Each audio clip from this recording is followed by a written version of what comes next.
ओम नमः शिवाय। जय श्री राम, जय श्री हरि। साथियों, आपका स्वागत है हमारे इस पवित्र और आध्यात्मिक चैनल में।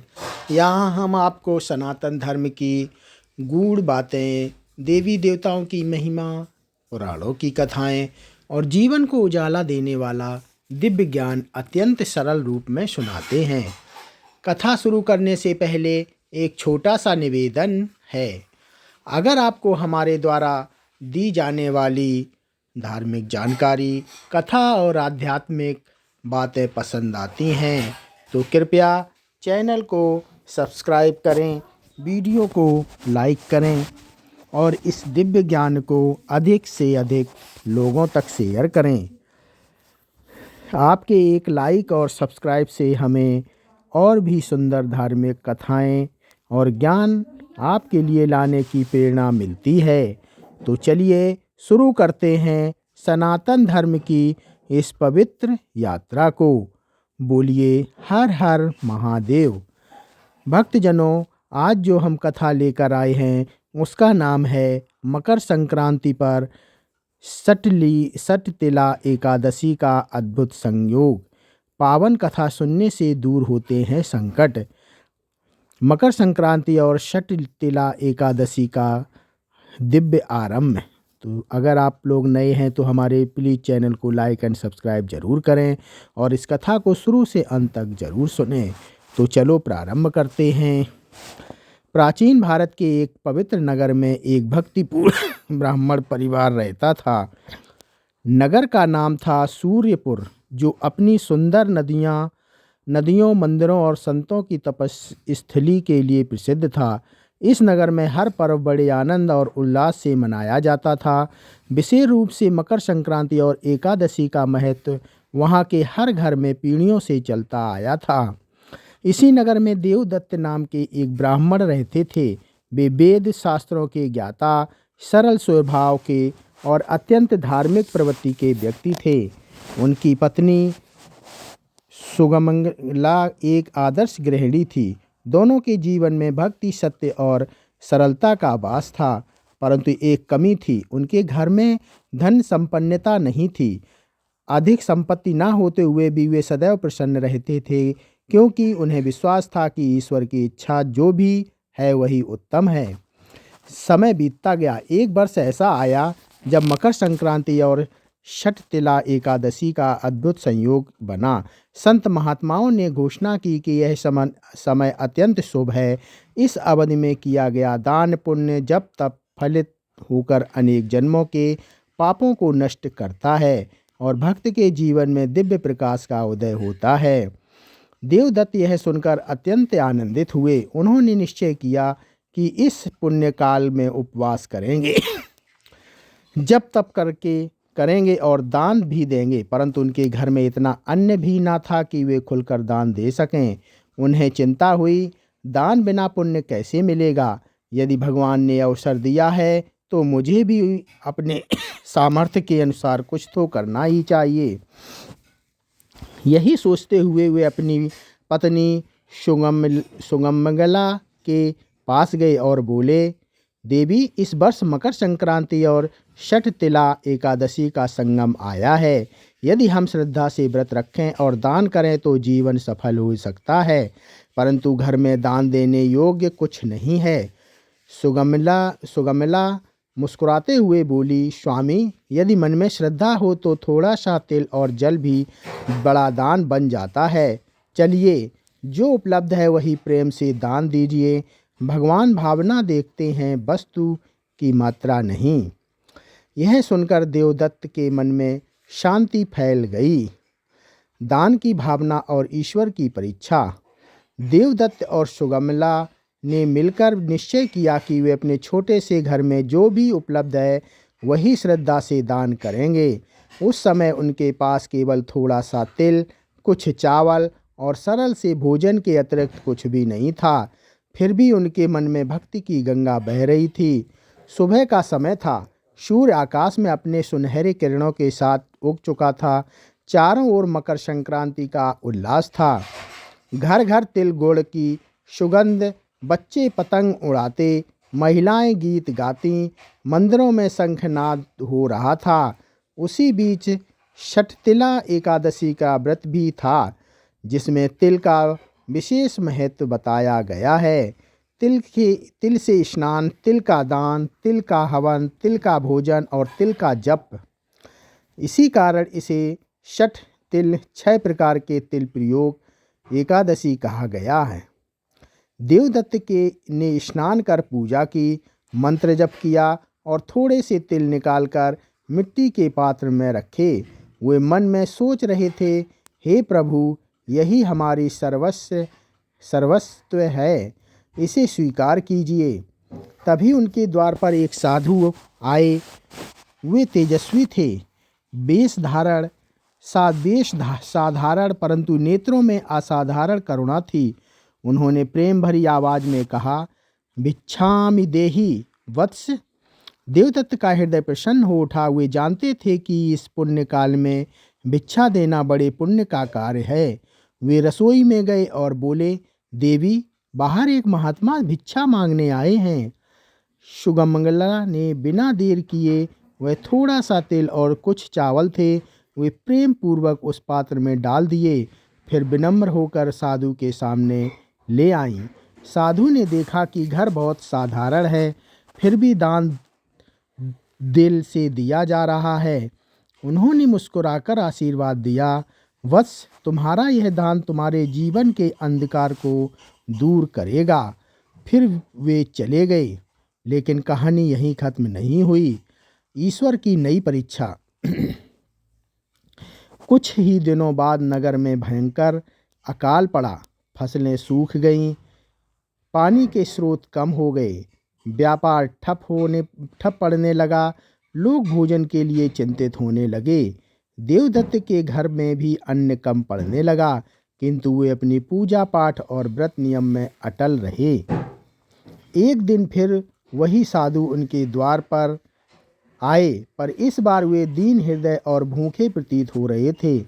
उन्होंने कहा, बस मुझे बहुत भूख लगी है, कुछ भोजन मिल सके तो कृपा होगी। देवदत्त और सुगमंगला ने एक दूसरे की ओर देखा।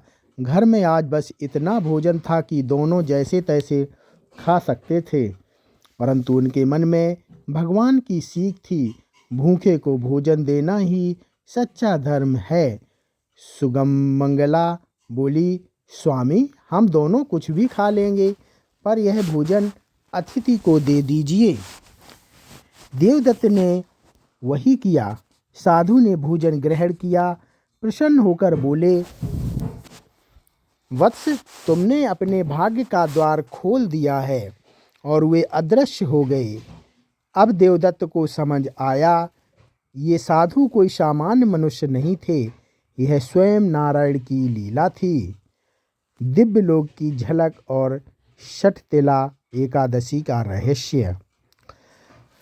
उस रात जब देवदत्त गहरी नींद में थे, उन्हें एक अद्भुत स्वप्न दिखाई दिया।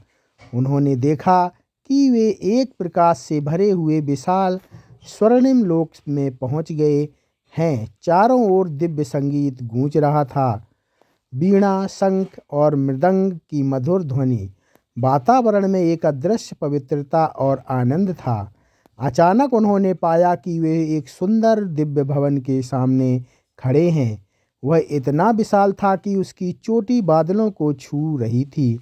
दरवाजे रत्नों से जड़े हुए थे, परंतु आश्चर्य यह था कि भीतर सब कुछ था, परिधान, आभूषण, स्वर्ण पात्र, अलंकार, पर अन्न और जल एक कण भी नहीं।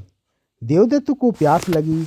वे इधर उधर खोजने लगे, पर उन्हें केवल खाली पात्र दिखाई दिए।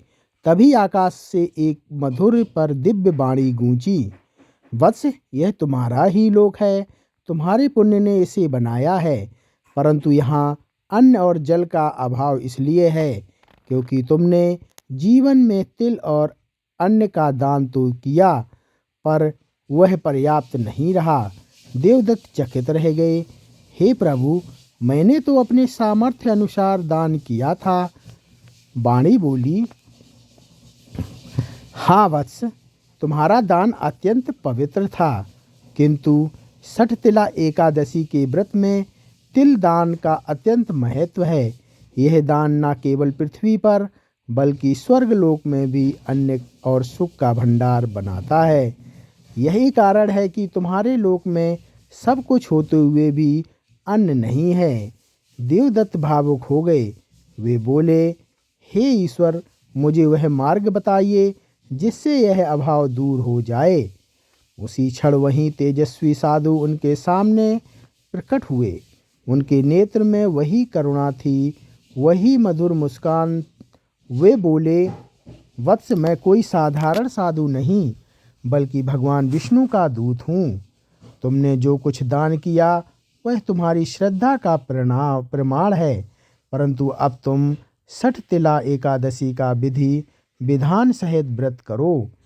तिल से स्नान करो, तिल दान दो, तिल अन्न भक्ति भाव में बांटो। तभी तुम्हारे दिव्य लोक में अन्न की नदियाँ बहेंगी। इतना कहकर वे अदृश्य हो गए और देवदत्त की नींद खुल गई। सुबह वे अत्यंत उल्लासित मन से उठे। उन्होंने पत्नी सुगमलता को पूरा स्वप्न सुनाया। दोनों समझ गए कि यह सामान्य सपना नहीं बल्कि ईश्वरीय संदेश था। उन्होंने निश्चय किया कि आने वाली छठ-तिला एकादशी का व्रत वे पूरे नियम, श्रद्धा और संकल्प से करेंगे। व्रत की पवित्र साधना। एकादशी का पावन दिन आया। सूर्योदय के समय स्नान कर दोनों ने मंत्र जप किया। तिल मिले जल से स्नान किया। गाय के लिए तिल मिश्रित आटा दिया। गरीबों को तिल, चावल और अन्न दान किया। संतों को सादर भोजन कराया और दिन भर भगवान नारायण का स्मरण करते रहे। उनका हृदय भक्ति से भर उठा। आज उन्हें लगा मानो उनके जीवन का उद्देश्य पूरा हो रहा है। रात को पुनः देवदत्त को बड़ी दिव्य लोक दिखाई दिया, पर इस बार दृश्य पूरी तरह अलग था। जहाँ पहले सूखा था वहाँ अब अन्न के मैदान लहरा रहे थे।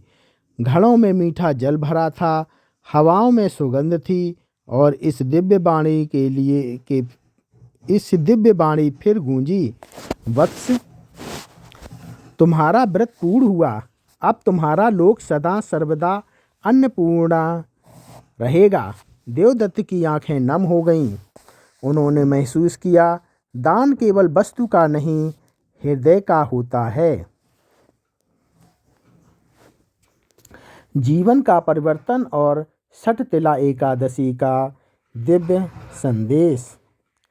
व्रत पूर्ण होने के बाद से देवदत्त और सुगमलता के जीवन में जैसे कोई अदृश्य प्रकाश उतर आया था, परंतु अब उसमें संतोष, शांति और ईश्वर कृपा का भाव भर गया था। उन्हें कभी अभाव महसूस नहीं होता था। धीरे धीरे ऐसा लगा कि घर में अन्न स्वयं बढ़ जाता है। जो थोड़ी सी सामग्री होती वही सबके लिए पर्याप्त हो जाती। यह कोई साधारण घटना नहीं थी, यह श्रद्धा और दान के चमत्कार का परिणाम था।